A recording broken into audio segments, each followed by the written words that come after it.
So welcome back to my YouTube channel mga ka-bikers, mga ka-bike. So ngayon i-share ko tong paano natin itatap to yung ating kuso sa ating e-bike.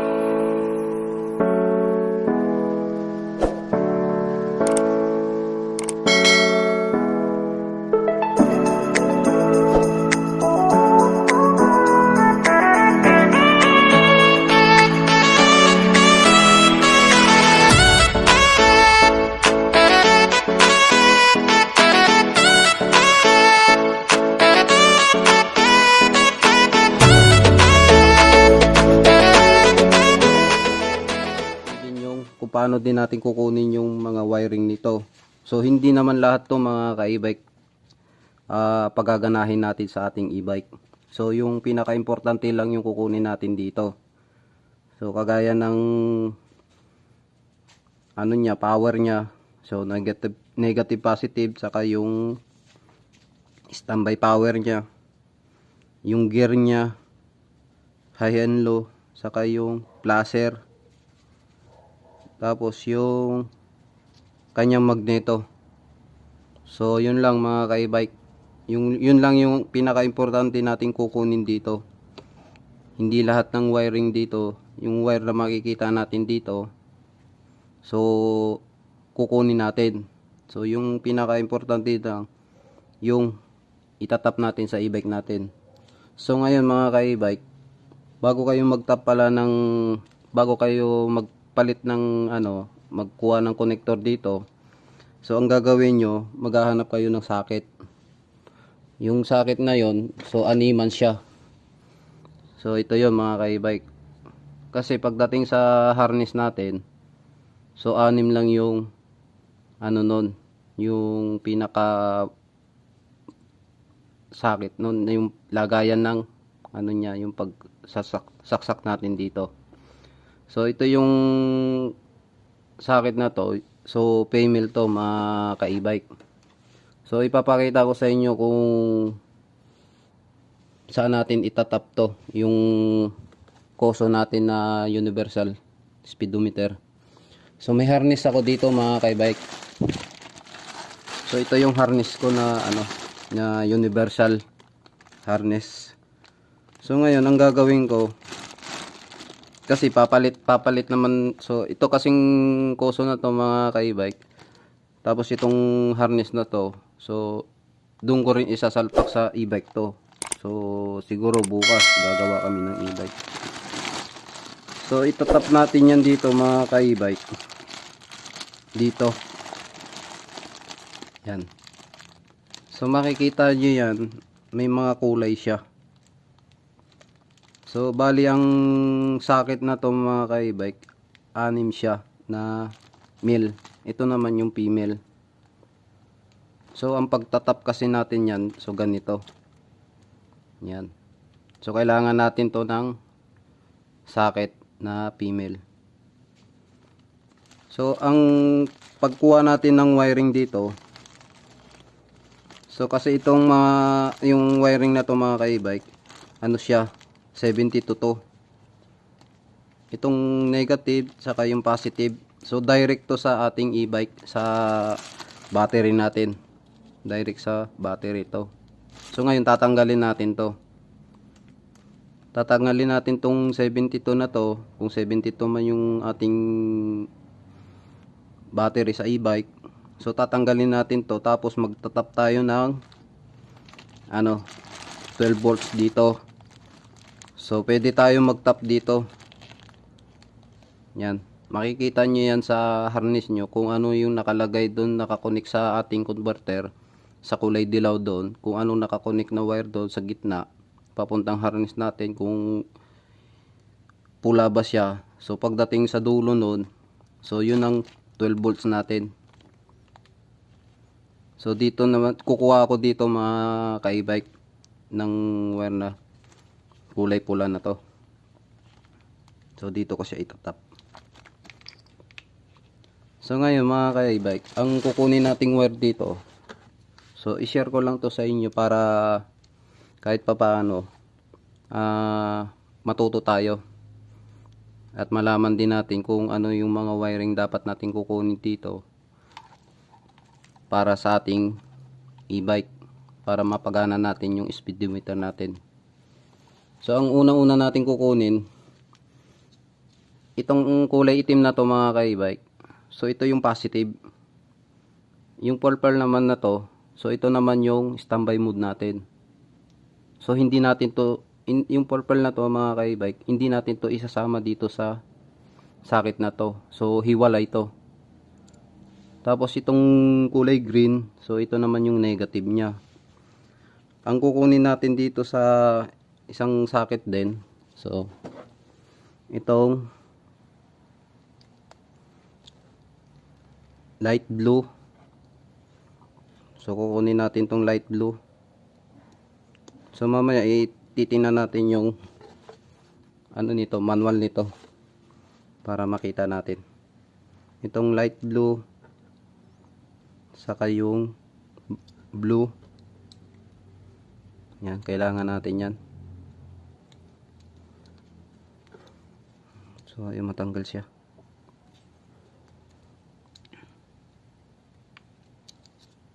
Yan. Saka ito yung yellow black. Tanggalin din natin yung yellow black ito.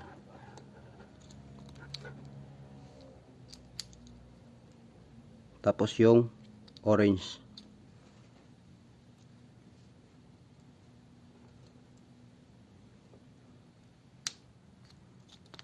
So yan.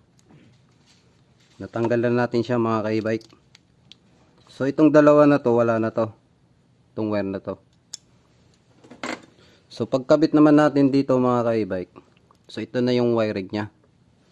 So ibubuka ko lang siya para ano, yung lock nya.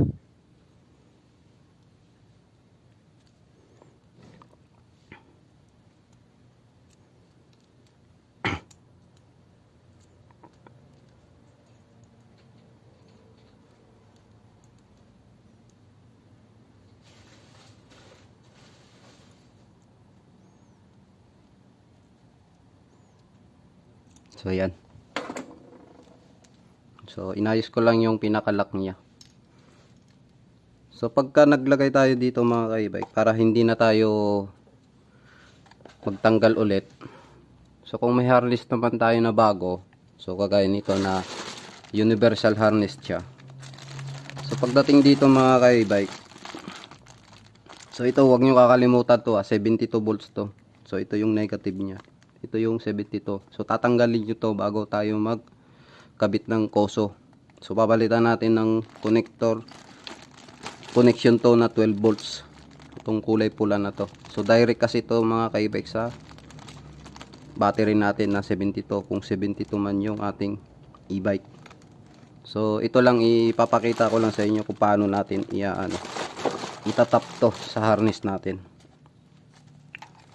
So itutok niyo natin to, yung connector nya, yung socket natin. So dito sa una, so ito yung negative, dito yung positive. So ang positive nito mga ka-e-bike, itong kulay itim. So asan na? So yan, makikita nyo. Ito dito sa baba yung positive niya. So ang itim nito, positive nito.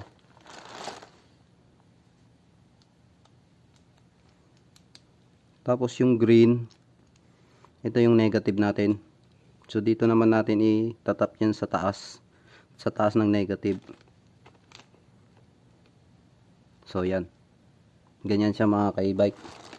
So pag tinap natin kasi siya, ganyan. Yung green, yung itim, ito yung positive ng koso na universal sa speedometer natin dito. Dito naman positive niya. Ito negative yung kulay itim. Ito yung negative niya, yung kulay green. So yan. Magkatapatan na siya. So pagdating naman dito mga ka-e-bike, itong kulay blue na to, yung white blue, ito naman yung sa speed natin. So wala yan, hindi natin magagamit to. Kasi kuso nga tayo. Naka universal ano tayo, speedometer tayo. So pagdating naman dito, yung brown nito, ito yung ano niya, yung high and low. High and low niya. So ito naman ang kukunin natin, yung kulay blue. So nasaan yung kulay ano niya, gray niya. So ito yung gray. Yung gray, brown. Brown pala mga ka-e-bike. So ito yung brown sa high and low natin. So ang high and low natin, so pag tinutok natin yan, so dun sa baba. So ito naman yung high and low natin. So makikita natin yan dito, iilaw sa kuso natin. So ikabit naman natin siya, itututok natin siya. So yan.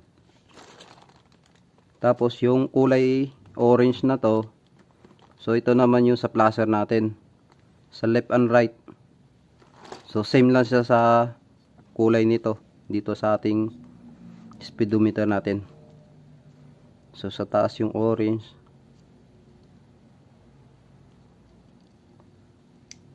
tapos sa baba yung light blue.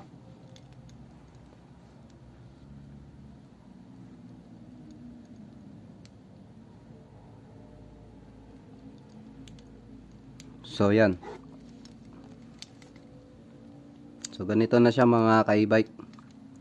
Bali 5 lang dito yung nakakabit. So bali yung sa gitna nito, sa taas, so bakante siya. So hindi ko na siya nilagyan.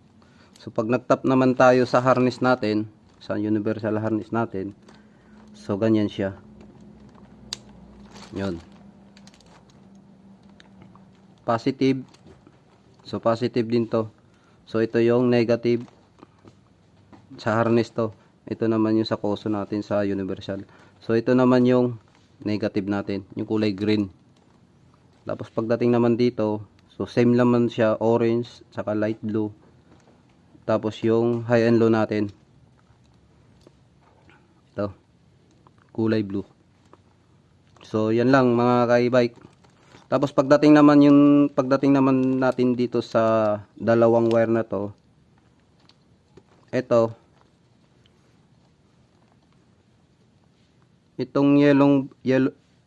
black yellow na to, yung yellow black ang tawag. So ito naman yung sa magneto natin. So ang gagawin naman natin dito, i-wiring naman natin siya. Kung sa likod natin ng e-bike ikakabit yung sensor natin para dun sa ating speedometer, so kailangan natin ng wire kasama din to. So bali ang wire na kukunin natin, 1, 2, 3, 4, 5, bali 5 wire siya. So ako kasi mga ka-e-bike, may wire na ako dito. So isang ano lang, isang buo siya, pero yung laman niya 6 na wire siya. So ito yung mga ka-e-bike. So ganito yung wire ko para doon sa aking sensor. So bali 6 to. Yan. Para hindi na ako mahirapan mag-tap doon. So ang gagawin na lang natin dito, kukuha na lang tayo ng connector. So kagaya nito, yung socket na babae na female. So dito naman natin yan i-wiring. Yan. Tapos papunta doon sa sensor. So susukatin na lang natin mga ka-e-bike yung ano natin, sensor natin. Kung paano natin, ilang sukat siya papunta doon sa likod natin ng e-bike natin, para hindi masyadong mahaba yung wire natin. So pagdating naman doon mga ka-e-bike, ang gagawin naman natin, itong sensor natin, so hahanapan naman natin ng connector din to. So kagaya nito, male siya na socket. So pagdating doon sa dulo nito, doon man natin to itatap. Tapos mag-iiwan na lang tayo ng yung 3 wire na to para sa sensor, Tapos ito, yung sa ano natin, sa magneto, sa hall sensor, connector sa hall sensor natin. Tapos yung isa sa standby power natin sa battery. Doon natin to ikakabit sa battery natin, standby. So ito, may extra siyang sobra. So ano nyo na lang to, electrical tape nyo na lang. So ang gawin naman natin dito mga ka-e-bike, so tanggalin ko lang to.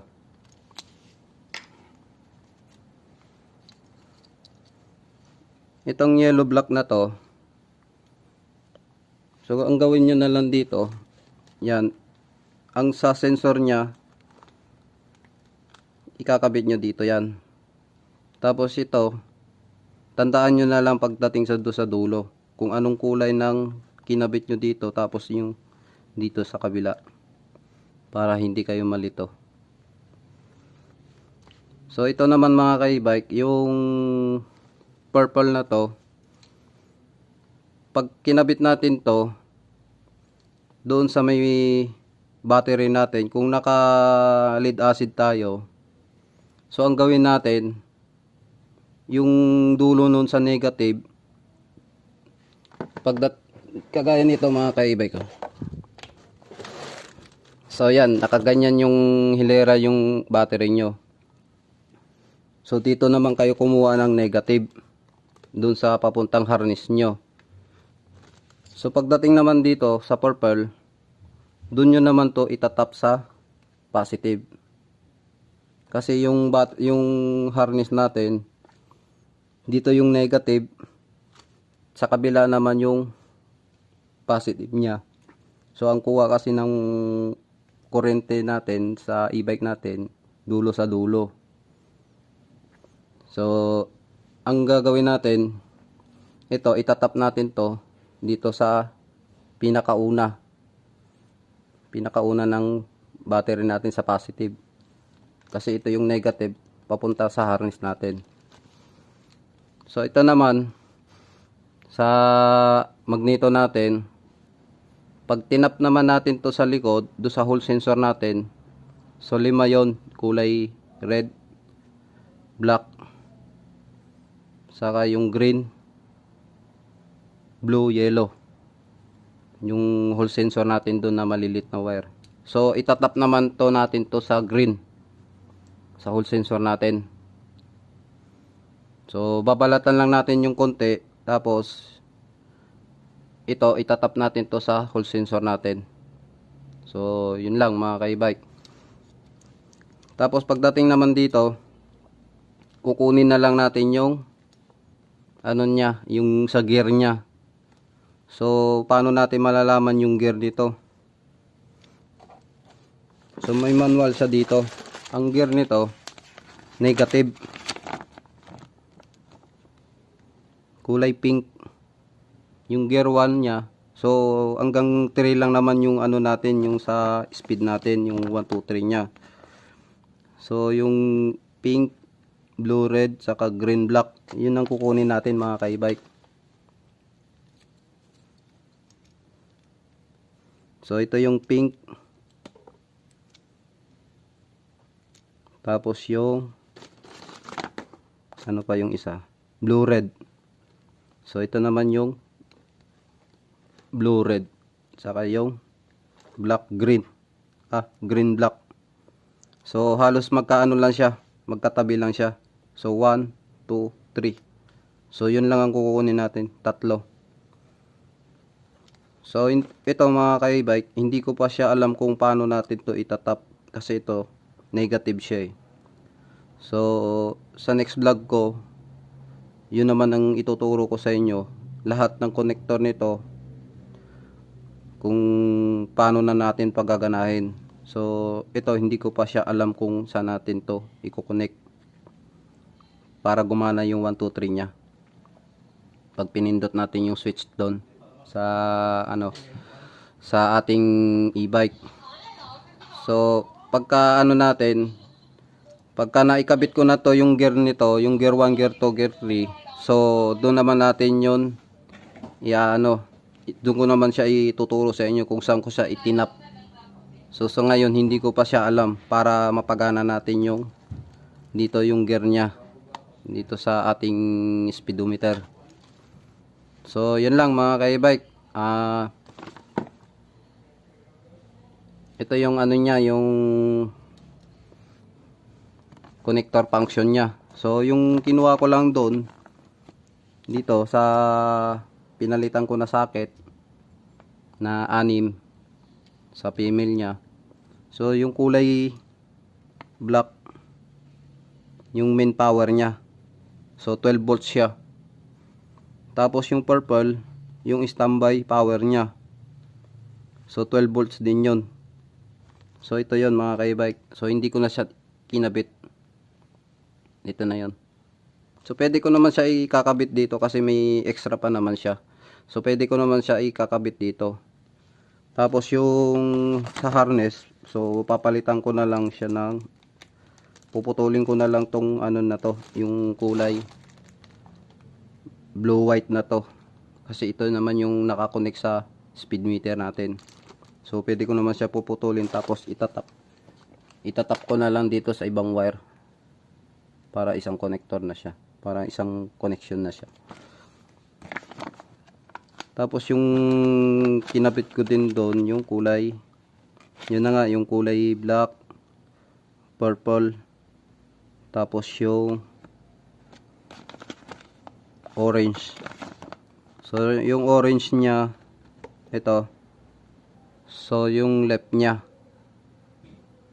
Tapos yung light blue, yun naman yung sa right niya. Sa blinker, sa flasher natin. Tapos yung blue, yun, ito yung blue na to. Ito. Itong blue na to. So ito naman yung ano natin, tinatawag na beam.